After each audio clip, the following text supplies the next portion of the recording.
আসসালামু আলাইকুম। আজকের সকালটা খুবই ব্যস্ততার মধ্যে গিয়েছে। যেহেতু শনিবারে সাধারণত স্কুল থাকে না, এখন ওদের সামনে পরীক্ষা, এই জন্য স্যাররা এক্সট্রা ক্লাস নেয়। তো ওদেরকে দিয়ে এসে ঝটপট আজকে সকালের নাস্তাটা বানিয়ে নিয়েছিলাম। আজকে ভুনা খিচুড়ি করেছি। এই তো আমি খিচুড়িটা করেছি পোলাও চাল, আর সাথে আমি 2 রকম ডাল দিয়েছি, মুগ ডাল আর মসুরির ডাল।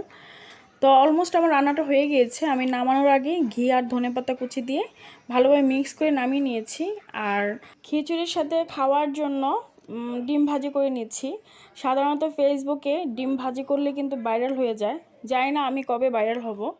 আর যেহেতু ঢাকায় সকালবেলাটা একটু মোটামুটি ঠান্ডাই লাগে, তো ভাবলাম ভুনা খিচুড়ি করে ফেলি। তো আজকের খাবারটা কিন্তু খুবই মজার ছিল। সিম্পল রান্না কিন্তু খেতে অসম্ভব মজার ছিল। গরম গরম খিচুড়ি, সাথে ডিম ভাজি, আবার